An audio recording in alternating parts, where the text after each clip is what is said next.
Still am. That's true. How did you get involved in politics?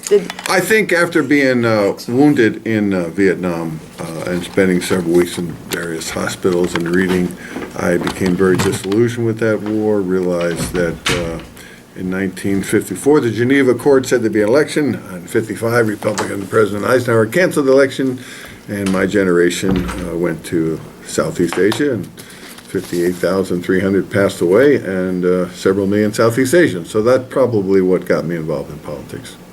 And then when you got back home, what did you do? I traveled around the United States for a while and came to California. Then I traveled around the world. And then finally in summer of 70, I came to California and started school. In 72, I moved to Chico in August of 72 and went to a student body meeting and met Jane Dolan. So I've been here ever since. And you and Jane made the Green Line in Chico, right? Well, Jane did. I helped. But she was the Board of Supervisors from 78 on, and she made sure it happened with 3 votes, and it's been the Green Line ever since, with a lot of Republicans always pushing against it, but basically it protects the very valuable agricultural land on the west and north of and southwest or southwest of Chico. And I'll just mention that Butte County alone is about $900 million agriculture value, yearly revenue from agriculture in Butte County. This is a big industry. Does that have something to do with why Doug LaMalfa stays in power, because he's a rice grower? This is a very white district. It is the whitest district in California, and the plurality of white voters have not voted for a Democrat for president since 1964. Just in our county? No, the our whole district? country. Oh. Whole country. Yeah, the last time we won Congress here was 78. Just a quick background is that the reason white people in the South voted Democrat from the Civil War to the 60s was one simple reason: Lincoln was a Republican. And so as long as the Democrats in the South supported segregation, they were in power. And it was very hard for any Republican to even get recognized, never mind elected. And once the Civil Rights started in the 50s and 60s, that was the end of the Democrats' power in the South, and it was the end of the white vote. The white vote is very hostile to Democrats. They come across as not their tribe, to use Bill Clinton's term. And the Republicans, and especially under Trump, they know how to talk to white non-college. They are very good at it, and actually I think Trump is probably on his way to a second term. Oh, you don't believe that? I do believe that, There's yeah. a scandal every night. Well, that doesn't matter. What you know, people always think, look at this trouble this person had. Voters just are tribal, and white voters are Republican. And I'll just give you a quick summary. Some of your listeners, or all of your listeners, heard the Alabama race a couple months ago with a guy named Judge Moore and Doug Jones. Pedophile. Yeah, right. Okay. Let me clue you in. The white women in the rural areas voted for him, but not the white women in the urban areas. Right, but let me tell you the exact number because I know the pollster. By 51%, white non-college women in the state of Alabama voted for Judge Moore, the sexual predator, the child rapist, from 76 points to 25. The reason for that is the alternative was a Democrat. And let me, make it simple for voters. So there's 2 family reunions, and they're both going to meet in the BMU. And one family is the Smiths and one's the Jones. So people start showing up, I'm going to the family reunion, and the security person says, well, the Smith or the Jones? Oh, I didn't know I'm the Smith. Well, that's down this way. And it's the same with Democrats and Republicans. What about all the Democrats who are winning in these off elections? That's a good indication. Virginia's the best example of women. We knocked off 15 House Republicans in the state legislature there. And interestingly enough, 11 of the Democrats who won were women, challenging Republican male incumbents, and they beat them. We almost got a 12th one, but we lost in a so-called coin toss. Oh, okay. Yeah, so these specials are quite interesting, but when it gets right down to it, in the fall of this year, 2018, if these Republicans are well-funded, they will be, it'll be very difficult to pick up the House. If the wave continues, yes. If a war starts in September, October, unlikely we pick up either House or the Senate. So you think Trump might bomb North Korea? I think, I hopefully not, but President McKinley started the Spanish-American War to get a re-election, and Bush Jr. started the Iraq War to get re-elected. Wars help politically. It's always cumbersome for liberals to understand voters in America. There was 2 senators that voted against the Tonkin Gulf Resolution, which got me into the Vietnam War in 2.7. 2 U.S. senators that voted against the Tonkin Gulf. The rest of the Congress voted for it. Well, what happened to those 2 U.S. senators? Their next election, they were both thrown out of office.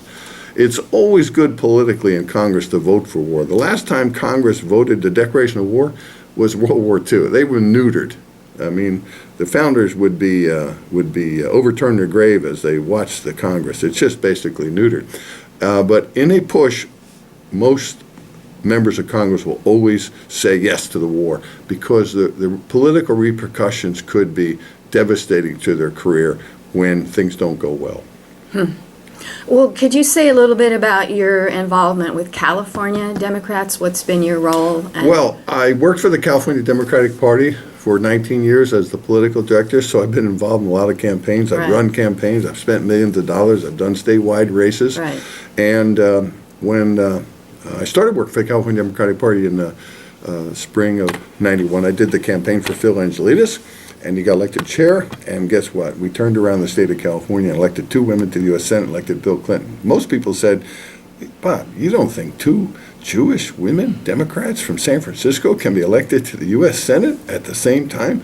I said, yes, we can do it, and we beat all the odds. I should have bet on it because everybody was betting against us. But just by coincidence, we happened to be right around the corner from City Hall where the Friday before the election, I asked Bruce Hershenson, the Republican running against Barbara Boxer, a famous question, and that became the story about him going to an all-nude women bar, and that was the end of his political career. So we were quite successful. The voter registration numbers will be out next week, and they will again show that Democrats are 45% of the state and Republicans are only 25%. But in Congressional District 1, the majority are Republican. Could you elaborate on what you said, that the Trump people know how to talk tribal talk? Yes, it's real simple. Democrats are the intellectual party. So, and Hillary, Secretary Clinton's a good example of that, and Sanders is to a different example. But women have a much more difficult time in politics. Older women are, and this is going to change. But older women are tough on women. Women generally are tough on women, but older women in politics are really tough on women. This district in the North State, other than Pauline Davis, who got reelected to the Assembly after she served 20 years in 1974, all the women candidates in the partisan race, Assembly, Congressional, U.S. Senate, they all do the worst. They do worse than men, even the incompetent men who run for office. So I just look at the state of California, I look at the state of the nation and think, well, Democrats talk too much policy. They say things like dreamers, and what the white voter hears is immigrants. When Trump says, I'm going to build a wall, the Democrats respond, we don't need a wall. What the white voter hears is more immigrants. And when Trump says we're going to crack down on immigration and all these illegals, the white voter hears that, great, to get them out of my neighborhood. And the Democrats always fall into the trap of, no, that's not right. And as somebody who served in the military and learned a little bit, not that I went to any military academies or anything, but in a war zone, you sacrifice a certain amount of people in order to achieve the big goal. And Democrats are always boxed in by Trump. I mean, even now, today, just Trump says, oh, I want a military parade. And typical Democrats, they say, oh my God, that's terrible. Stupid. Ignore it. Let them have a parade. Well, why are we into that discussion? Stan Greenberg, a good friend of mine who's a well-known pollster, did the polling for Bill Clinton, etc., he wrote a memo last year, and one of the points he made was, yeah, I remember in the campaign it had a photo of Hillary Clinton hugging a dreamer. She had no photo of her hugging the daughter of an auto worker. And that's a good example of Democrats. We spend way too much time politically, historians will judge the Democratic Party as the best party in the times for change and for diversity and for constitutional rights. But politically, the voters, 70% of the voters are white in America. 70% of the voters are white, and they have not voted a plurality for us, for president, since 1964. So the white voters, who mostly non-college, they always hear Democrats talking about people that's not in their family. And they hear the Republicans, led by Trump, as somebody talking on their side of the aisle. And that's how politics works. It's no different than social things. People say, oh, don't go out with that girl. You don't know about her? And in high school or something like that. And it's no different in politics. Liberals, a lot of liberal ideologues always get caught up. Well, that's not fair. What? There's a guy named Tom Brady. Now, he didn't win. He didn't win the last Super Bowl. My hometown, the Philadelphia Eagles, won it. But Tom Brady, was it last year or the year before? He got caught with 11 deflated balls. Yeah. And what did he get as punishment that year? He got the Super Bowl ring. Right. People like winners. I think he was suspended for a few games, I think. Yeah, next season, though. Yeah, right. People like a winner, and they don't want to be fair. They just want to win. And Democrats get caught up as if we're in a daycare center. Let's have equal opportunity for all the kids here. That's not how the way life is. People want winners. They don't want losers. Wow.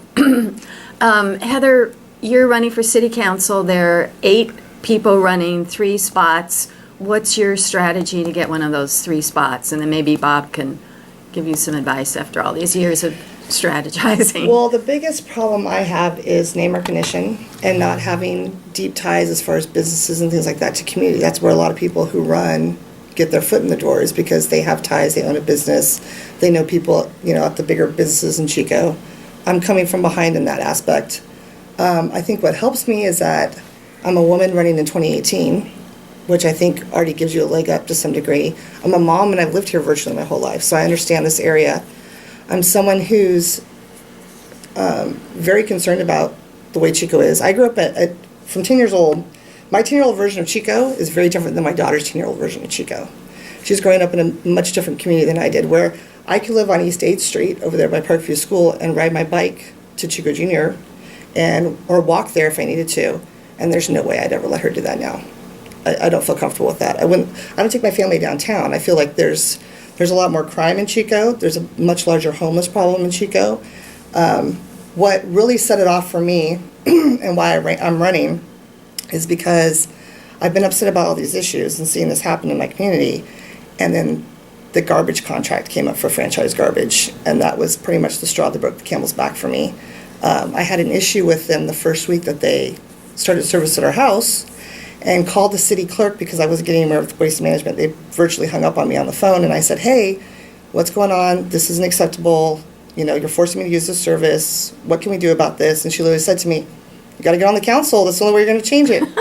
So I said, all right. And so I printed out the paperwork online and went down to the city's clerk's office and filed the intent to run, because I was like, it's a challenge. That's it. That's how I have to change it.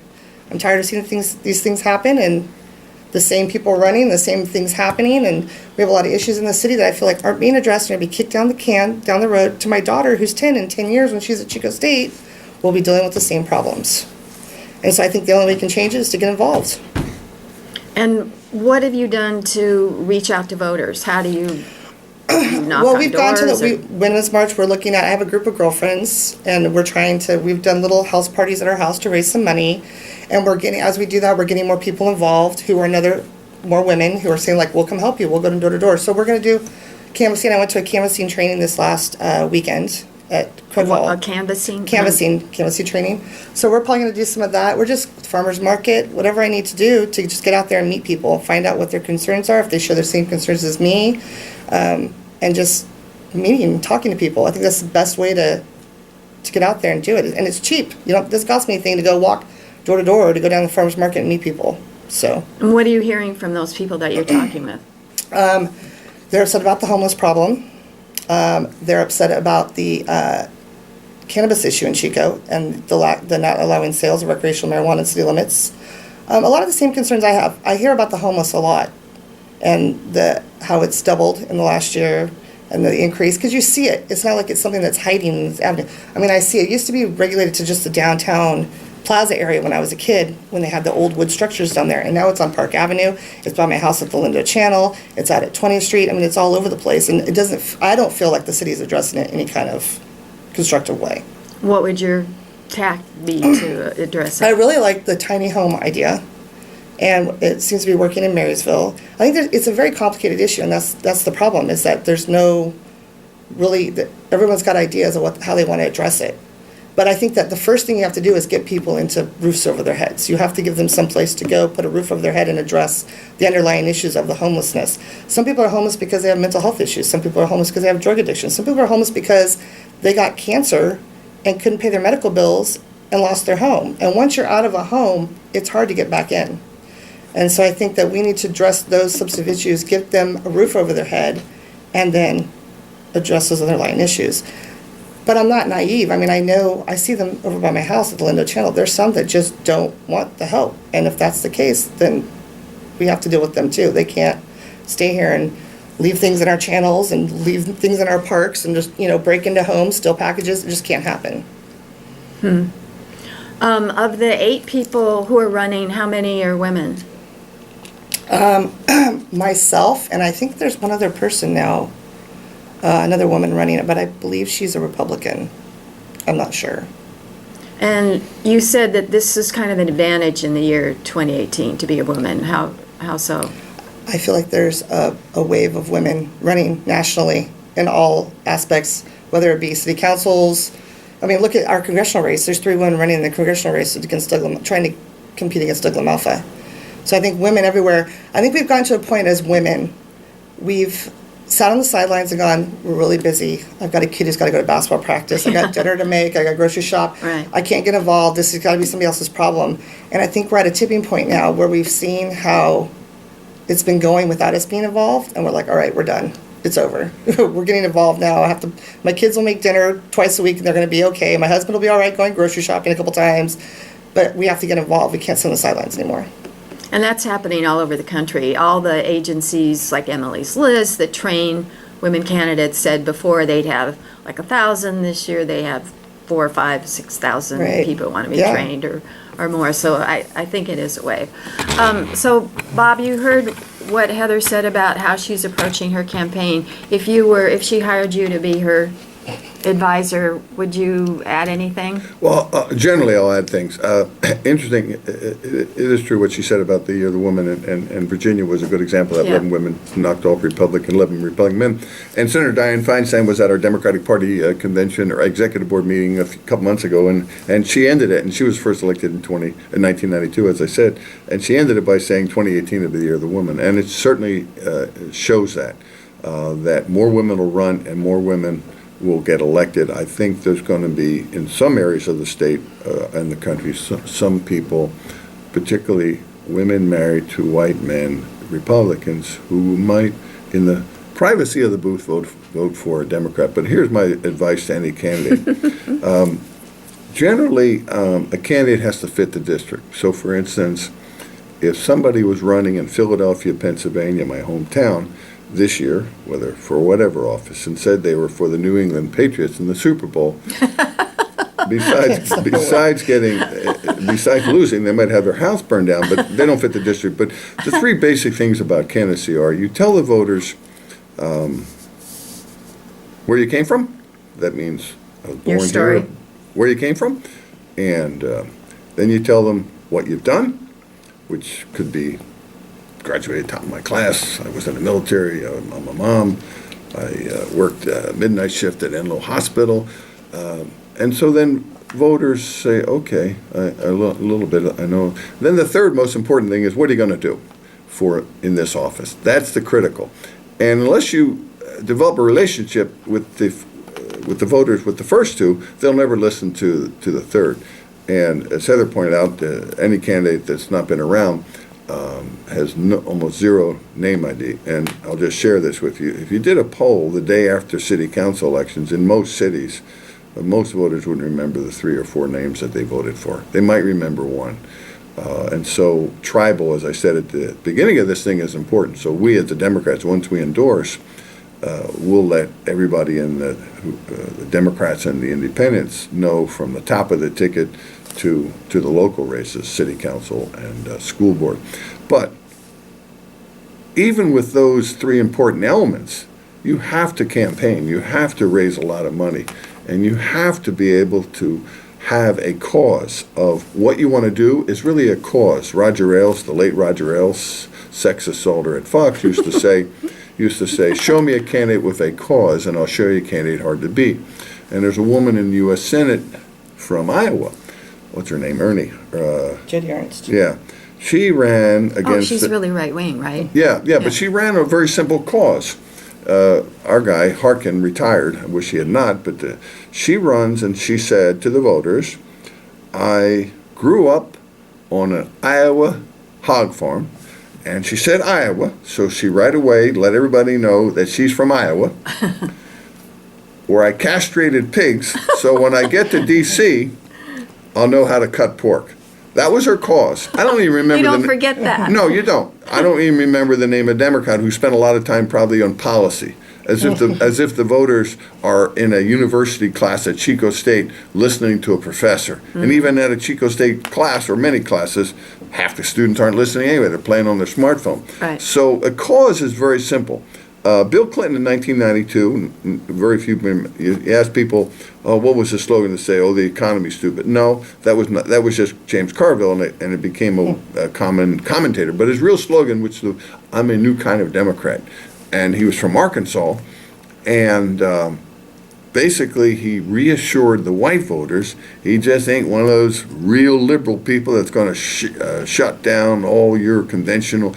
He was very clever, and of course Bill is very smart, and also a great campaigner. Yeah. So a very simple slogan, I'm a new kind of Democrat. And that allowed the voter who had been voting Democrat but a little leery of the Mondales and the radicals that seemed to be running, the Jesse Jackson and all that stuff. And so he got elected. Incidentally, the people that we do get elected, other than Obama, and I got to remind your listeners that most time American people elect a governor or a former governor. That's who they're most comfortable with, somebody. But Obama ran against another U.S. senator, so that, as far as the voters are concerned, okay, two bums from the swamp. But so they and on September 15, 2008, the recession started, so Obama won it. But prior to that day, McCain and Sarah Palin were actually ahead. But Reagan was a governor, Bush Jr. was a governor, Clinton was a governor, Jimmy Carter was a governor, Ronald Reagan was a governor, and so for 2020, I want a governor or former governor as a nominee. So we won't be part of the swamp. If we end up nominating some U.S. senator, Trump will just say, he's part of the swamp. He's the reason we're having these troubles. What about Cory Booker? What do you think about him? He's from a big city of Newark. I would be very leery of electing a former mayor, as one who grew up in Philadelphia, from New Jersey, because once you lift the sheets, you'll be going, oh my God, oh my God, oh my God. It's just natural. You get into the expense accounts, you get into the auto zoning, the rezoning, and bribes and everything else. I mean, in Philadelphia, they indict one cop a month and one detective a year. And the FBI there in Philly, New Jersey, just has a constant team of just working on the corruption, and so that never ends. So who do you like for governor? Well, for 2020? I'm not going to get into who, but I will tell you this: that this November we will elect more governors. We only have 16. Can you believe that? No, 16 out of. We will elect more governors. We under Obama we did the worst losing partisan races since the 1920s, the Roaring 20s, when the Republicans were winning until the Great Depression. So we might elect a Democratic governor this November who might turn around and say, my God. But you have the governor from Washington, you have the governor from Colorado. But I like to think maybe, and I don't think we have anybody, but we'll see, a governor from the South. I mean, Al Gore, Bill Clinton were from the South. Jimmy Carter was from the South. And what happens with a Southerner is you may or may not win that state, but the white swing voter in the North will say, okay, he can't be a usual radical liberal because he's from Arkansas or so. But the chances of us electing a governor from any of those states other than Virginia are greatly, greatly diminished. We did win Doug Jones, but that was because of pedophile Judge Moore. So that thing may happen. So after this November, we'll see. I think a lot of people will run for president, and they all will get their day in the news. But we need a governor or former governor. That way we won't be part of the Washington, D.C. swamp. Interesting. I wonder if Nikki Haley has her eye on the presidency as Oh, a of Southern course. governor. Nikki Haley, and just to share with your listeners, she was the governor of South Carolina. She was a big critic of Trump.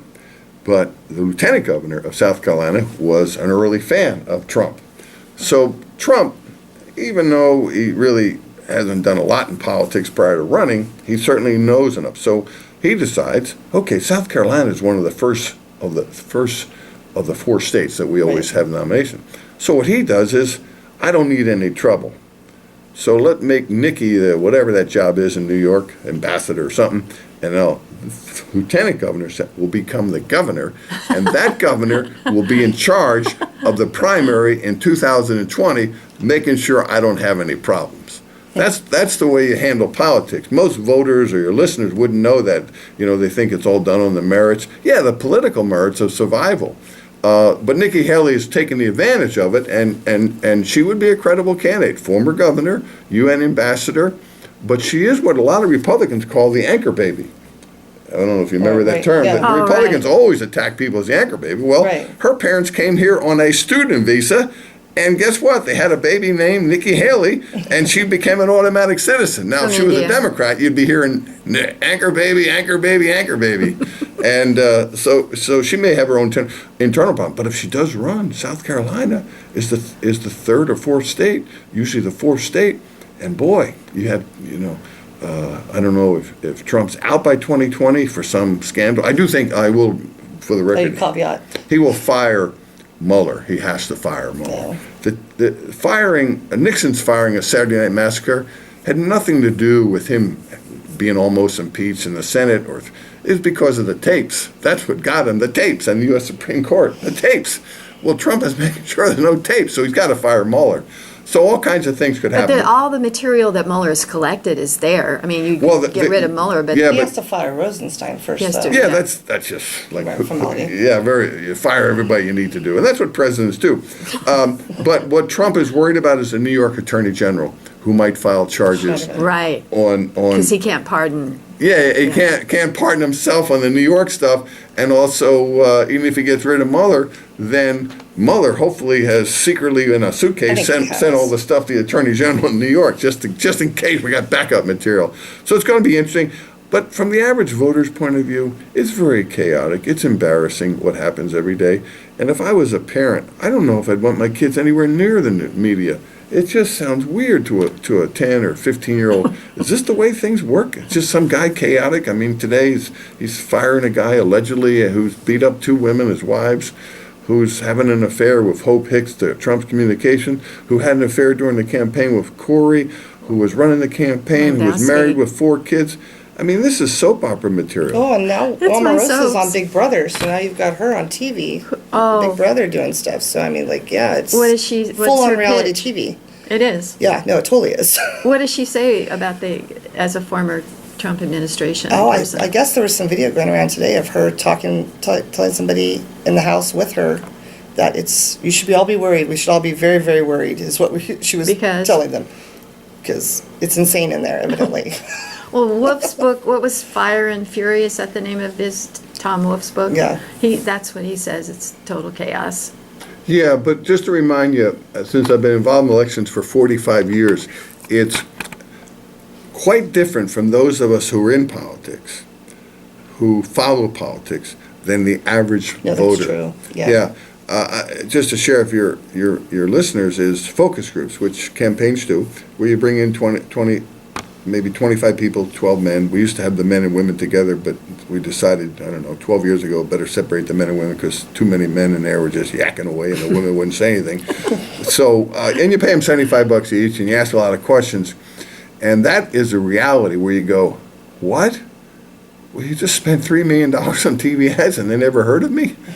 And it's just amazing. I learned this years ago and I thought, wow. These are regular people. They don't pay attention to what we're doing because they got busy lives. Or they with listen to kids. Fox News. Well, just to remind you, 136 million people voted in the presidential election. These cable shows, they have 300,000. At the best, they have 3 million people. And half of them are in a nursing home and can't change the channel. So it's a myth that those of us inside, and the rule under Obama is Obama was never allowed to watch any cable shows. Because you start thinking this is reality. Just some guy yakking to 652,000 people in America. Really? And 136 million voted? No. And they tend to create news, obviously, in the rest of the mainstream media. But that's mostly because Democrats are such failures at communicating with voters.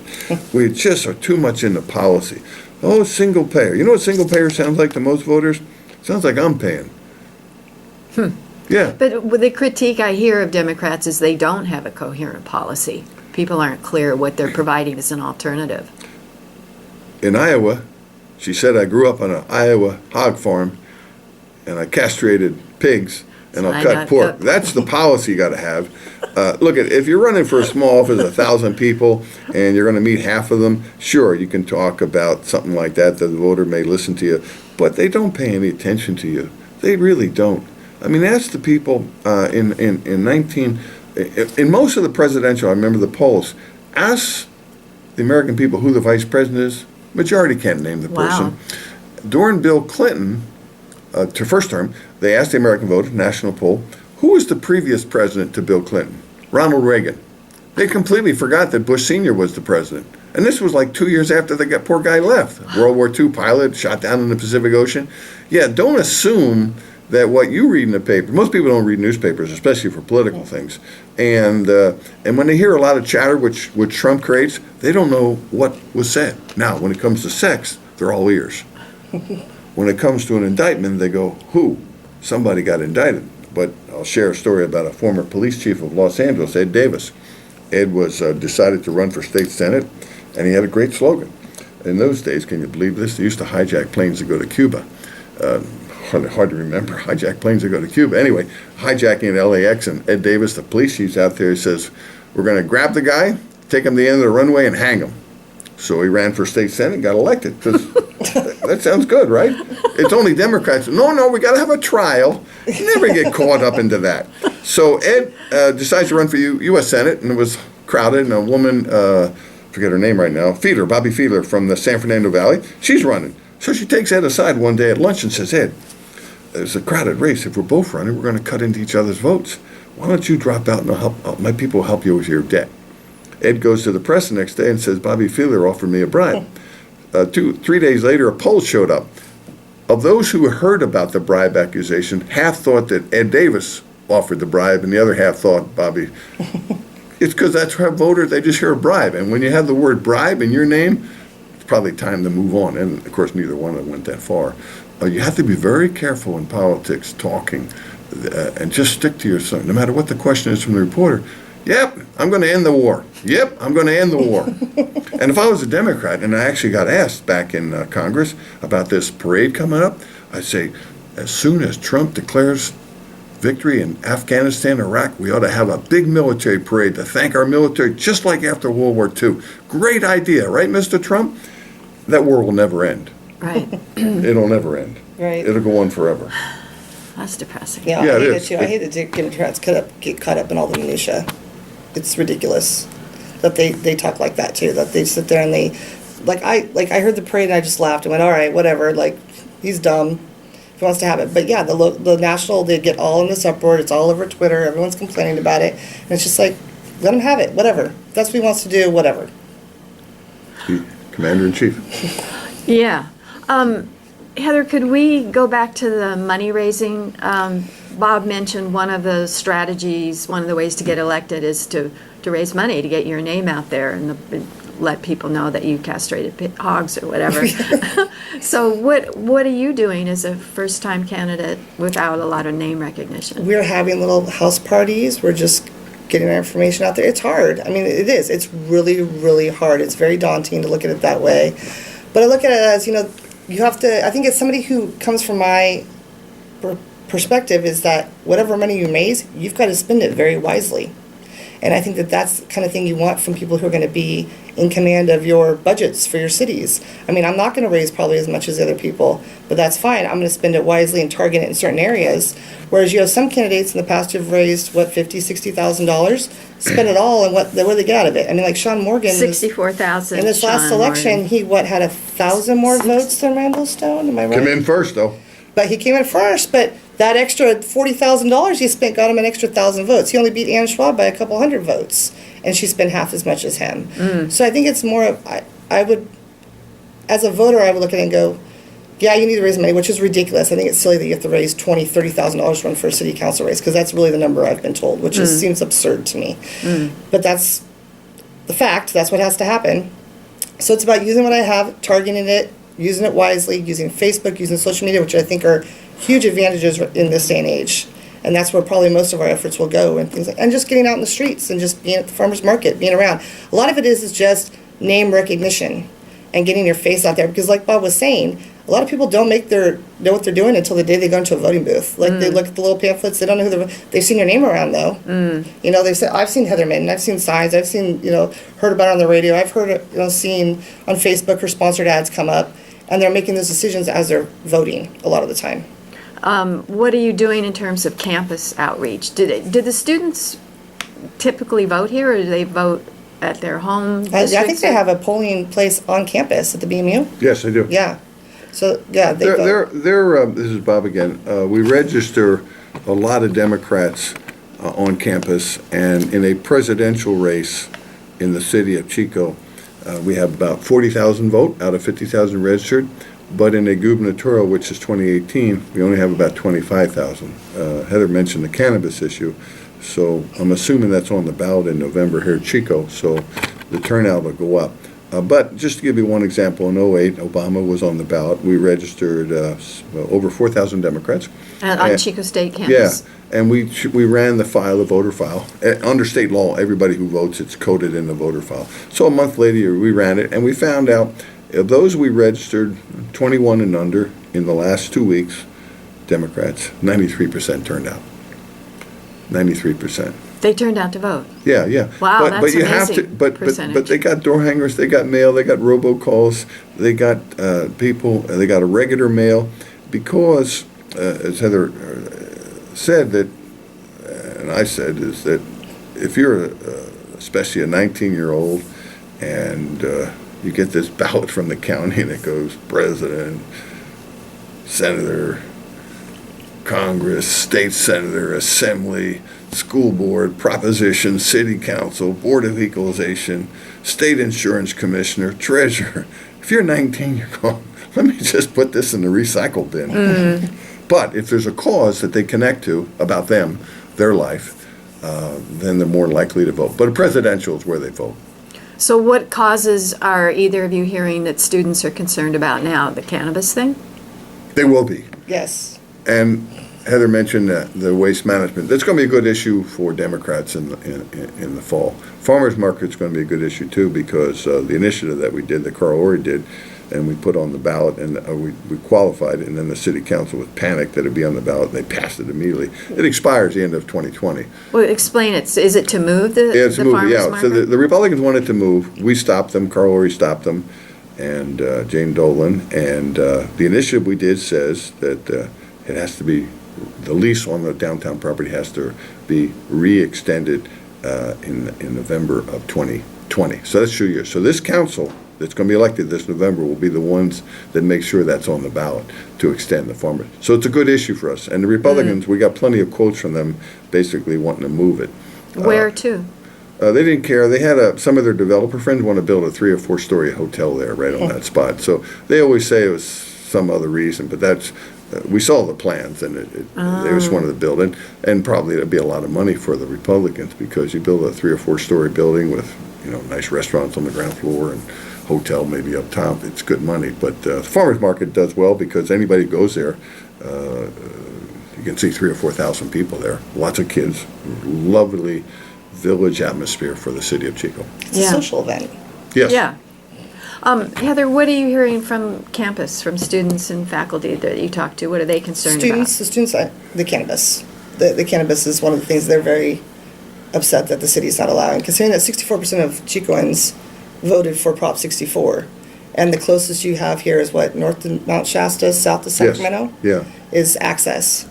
That, because I think they all have this idea of once we voted for Prop 64, we were going to have this availability, and it didn't happen like they thought it would, and so they're upset about that. I think that's a winning issue with the students. And do they want to be able to smoke it or sell it or eat it or what? They want to have access to it. There's a huge black market in Chico. That's what, I mean, I'm sure a lot of people know that who are listening. It's a huge black market. It's just bringing it out of the shadows. They can get access now, but it's not necessarily in the right way.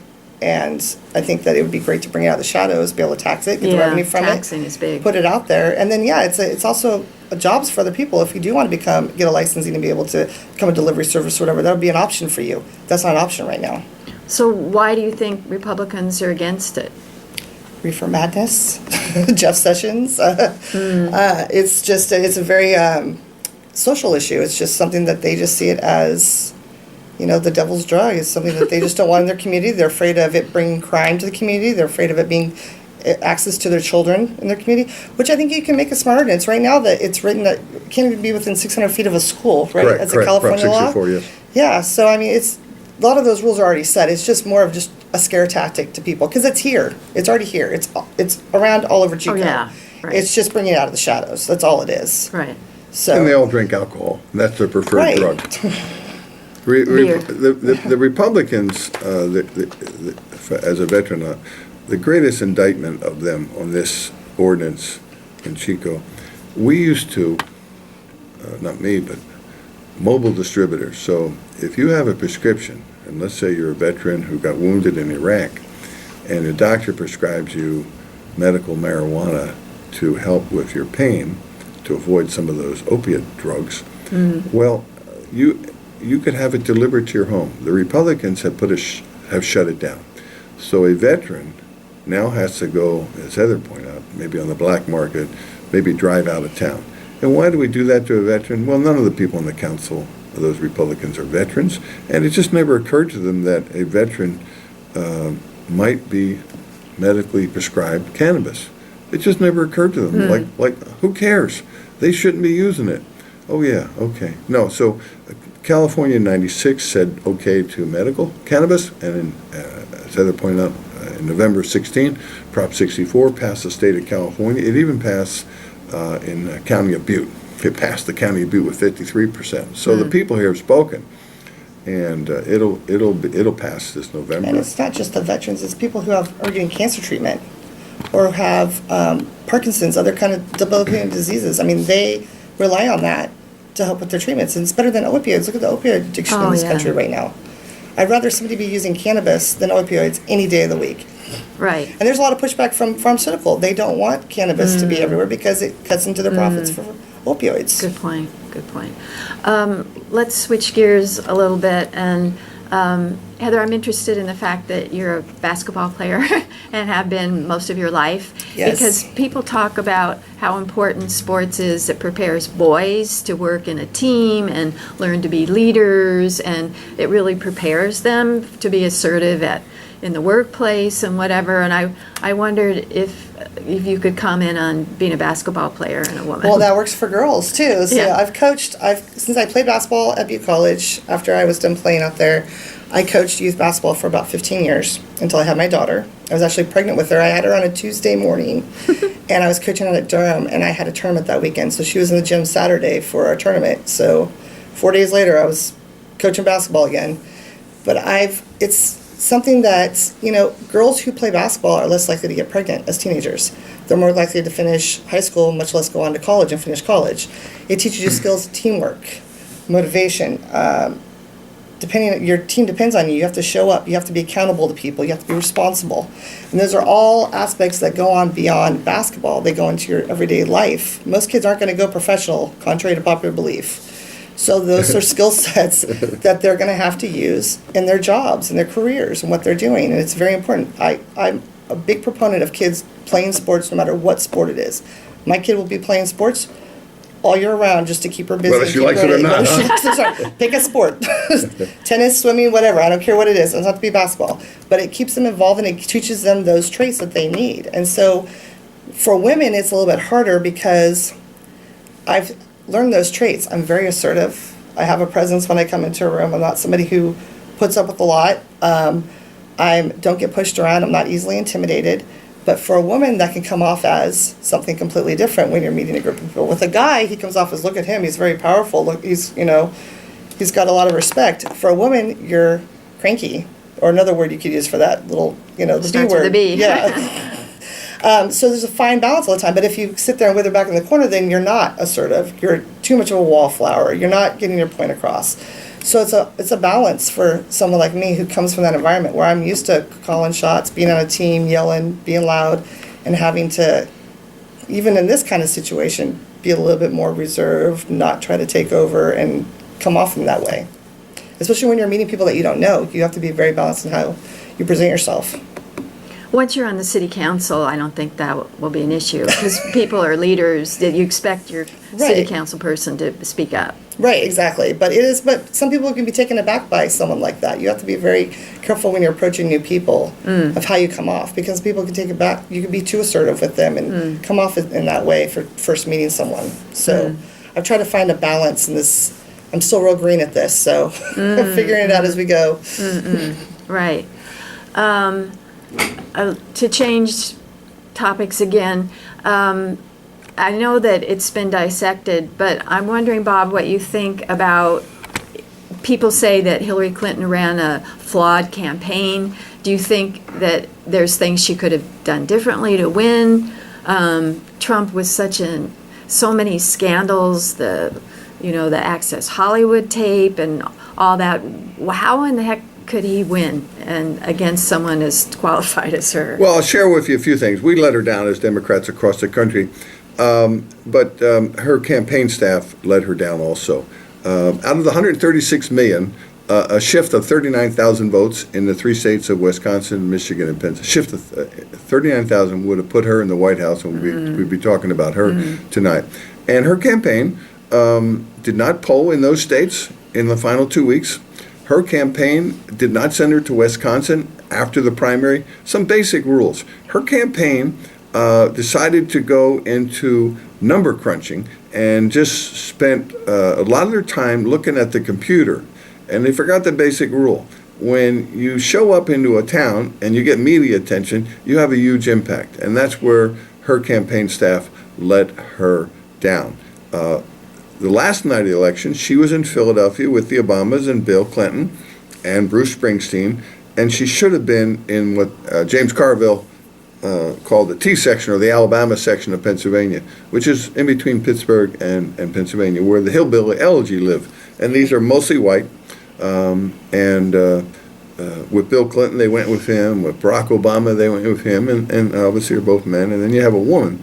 And just to share this for your listeners, the doctors will tell you, the medical doctors, that men hear male voices before they hear female voices. Because, and I analyze it as through the evolutionary process. Well, it's also mother deafness. We get, come to dinner, come to dinner. That's a good. Do your chores. Yeah. Well, the evolutionary process, we're all the result of thousands of years. Well, just think of a couple thousand years. A woman says, "Come to dinner," and the man coming down the street or down the path is saying, "I'm going to kill you." You're more likely to learn to listen to that. And people did kill each other all the time. So Hillary had a disadvantage, and her staff misunderstood that. Her staff was way too young to run a presidential race. They haven't been around, and What did they misunderstand? Common sense with voters that go to Wisconsin. We call it just stopping. Gary Hart running against Mondale in '84. He won the New Hampshire primary, and within 12 days, George Will, the Republican columnist, his column was, how the hell? 12 days after Gary Hart won New Hampshire against Mondale, the national poll had Gary Hart beating Ronald Reagan, the incumbent president, and George Will said, "Only in America would a guy who just won a New Hampshire primary be ahead of the incumbent president." But what Gary Hart did was, after winning New Hampshire, he hit like 12 airports in 3 or 4 states in about 3 days. Bill Clinton did the same thing. Alan Cranston, his last time running for U.S. Senate here was 1986. He got into the Chico airport at 9 o'clock at night. We had about 150 people there. And he won the next day's election by 105,000 votes. You have to show up People don't necessarily remember what the hell you were talking about, unless it's like how to castrate those people in Hogs. Washington, D.C. But that's how the way it comes across to a voter. And we were seen hugging dreamers rather than hugging the daughter of an auto worker. She should have won it. She could have won it. But Trump understood how to talk to people. I'm going to get rid of the immigrants. I'm going to get rid of the minorities. And I'll share this. We had the Muslim couple at the convention in Philadelphia whose son was killed in Afghanistan. Right, the Gold Star family. Yeah, that's the last time that couple should have been seen. They kept putting them on CNN 3 or 4 times the rest of the year. Well, what the white voter in the 270 industrial belt saw was, it's always about the Muslims, and it's never about me. People are tribal. Make it about them. Even if you got to talk to a different group in a different state, make it about them. People don't mind you lying to them. They just want to hear you say what they want to hear. What do you think? Goodness. I mean, people go on dates. It's a lot of promises. Yeah, we make it too complicated. It's very simple. It is. It's very basic. Voters who are on a date know that half of what you're saying is promises you'll never keep. But at least it's nice to hear it. Do you want to elaborate on that, Heather? No, but I agree with showing up. That's my girlfriends and I were just talking about that, you know, if it's even a radio show, Mobilized Chico invites me to come. I'm like, you need to show up. You need to be in front of people. You need to talk to them. You need to be available. You need to show that you're committed and show up because people get that. They if they see you and they know you show up, they get that. Right. Much more than like a TV ad you can put on or anything else. Yeah, in presidential races, the TV ads don't have the impact they do in other races because people pay attention to it. Because the media pays attention to a president 24/7, and today with social media, that no matter where you are, you might hear something about the presidential race. And a guy like Trump knows how to talk to white non-college, and poor Hillary, who was talking policy. Yeah. And I think Heather alluded to this, and I hear this from the governor's office when they interview people. Women always come in, even the most qualified, thinking that they're not qualified. And the man comes into the governor's office, even if he doesn't have the professional license under California law to file, he'll say, no, I can do the job. I can do it. Just give it to me. Give me a chance. And they'll say, well, it's not legal to. But a woman will come in, and I've seen my wife do this, Jane Dolan, when the governor appoints her to the Central Valley Flood. My God, reading material, making phone calls, I said, Jane, if it was me, I'd just call the President Pro Tem, Kevin DeLeon, or Darrell Steinberg, and say, Kevin, Darrell, Governor appointed him. I need 21 votes. I got 21 votes? Yeah, I'll get you 21 votes, and that's the end of the subject. So women That's have true. to work harder. Let's thank our sponsors. Ask Dr. Gayle is made possible by Youth for Justice, by the generous contributions of KCFR supporters and by Life Juice Company, providing locally fresh cold-pressed juices and elixirs. From the Live Life Juice Company at Wednesday and Saturday Chico Farmers Markets, and at 220 Broadway, weekdays from 9 to 7 and Saturdays from 10 to 5. For more information, visit livelifejuicecompany.com on Facebook or call 566-3346. Live Life Juice Company, pure fresh juice. Drink to your health. Ask Dr. Gayle is also made possible by Tim Kemper of Stamford Mortgage. Tim is a proud sponsor of KCFR, and he's also a programmer. To learn how Tim can make your dreams come true, visit his new website, timkemperloans.com, or call 571-7723. An equal opportunity employer. I wanted to let you know that Ask Dr. Gayle is on the second Thursday of each month. And in March, our program is going to be Scandinavians in Chico, talking about the Nordic model. Bernie Sanders in the campaign talked a lot about Denmark, or people made fun of that, but I think Nordic people really treat their citizens like human beings, and everyone has equal opportunity. So we have 5 minutes left. Heather, how can people get a hold of you, and if they want to get involved in your campaign or express some interest and concern? I have a website, mittenforchico.com. I'm on Facebook at Mitten for Chico, and I'm also on Twitter at Mitten for Chico. So I'm all over the webs. But yeah, we're all for people emailing, giving ideas, telling me what you're concerned about, what your concerns in Chico, what you'd like to see the city council address in the future. But again, I'm green at this. I'm learning as I go, and I'm just trying to build a little army to help me and get people that, know me and see I'm a local and I'm involved parents, and I just want to help out the community. Great.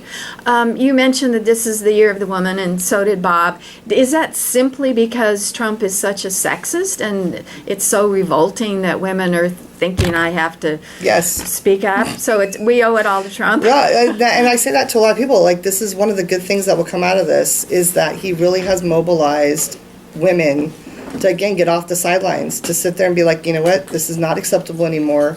We're tired of this.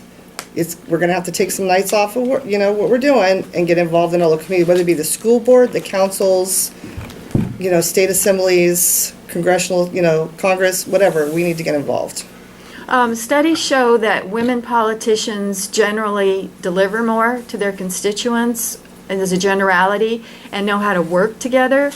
Bob, have you noticed that? Do you see any difference? Oh, yes. I mean, you take a male politician, we're always thinking of the next hill to climb, why a woman takes the job much more seriously and will actually do much better constituent work than males. I would just add to Heather about the reaction of the year of the woman is when you think of all the news out of Hollywood, the gymnastic doctor, I think even teenage girls are hearing that discouraging news about the struggles that they may be facing. And of course, from the Harvey Weinstein, Bill Cosby, all the way down to every day there seems to be another story that circulate through. And I think there's going to be a lot of women who said, I've had enough, and let me vote for the Democrat, and let me vote for the woman in the Democratic primary and the woman in the general election. So yeah, I think that's a plus for us Democrats. I think women, too, in general, we think about not just ourselves, but people besides ourselves. Like, I'm not thinking about the local businesses, whatever. I mean, like, I have concerns, but I'm also thinking about how is this going to affect the mom down the street, or the single mom who's living paycheck to paycheck, or the family that, has medical issues. I think women think in those broad terms more so than males do. Yes. Bob, do you think there's any hope of unseating the Malfa? That's way above my pay grade. I'll just repeat myself that it was 1978 the last time we won, and Biz Johnson was the incumbent. We won by 20 points in 1980 with the Reagan landslide. Reagan, big government, bridges, all these specialized. Biz lost by 20 points, and we haven't won since. And as I said earlier, I think one woman candidate, Mary Jacobs, I think it was 26% she won in the district. And the best we did was Jim Reed a couple years ago, 4 years ago, with 42.6. That's the best we've done. Do you have any hope for this year? It's a very white district. White people don't vote for Democrats. In the urban areas, let me just share this with you. Who are the Democratic voters? It's very simple. They are gays, minorities, and single white women in urban areas. And soon as the college-educated people? Yeah, in the urban areas they tend to be much more. But as soon as that woman is married, that single white woman, she tends to vote less Democratic. When she's widowed or divorced, she votes more Democratic. It's what Heather alluded to about women, and they want the family to get together. So a woman who's pushing, then gets into a marriage situation, not as concerned about these issues, more concerned about her family. And that's my experience over the years. But once they're widowed or divorced, boom, they're back in our column. Who do you think is the most outstanding governor candidate in California? Jerry Brown. No, candidate. I know them all. They're all friends of mine, and I've talked to them. And in 2 weeks we'll be in San Diego at the convention, so I'll hear them all. And we're supposed to vote for the endorsement. I'll probably vote neutral. I like them all. But my best governor friend is Jerry Brown. He's amazing how much he's done. Yeah, and I worked. Jane Dolan and I worked on his campaign in '74. I volunteered. I went to New Hampshire for him. I went to Milwaukee, Wisconsin for him. So I'm a longtime friend of his, and I hope to visit him at his new home in Colusa County, his town. He's building a house there. Oh. Yeah. Where his great grandparents from Germany first settled. All right. I want to thank Bob Mullholland and Heather Minton for being our panelists on Ask Dr. Gayle. And stay tuned for peanut butter and jelly time with Sandra, and tune in March 8th for the Nordic model. Thank you. Thank you. Thank you very Thanks. much. So I see that young lady has girl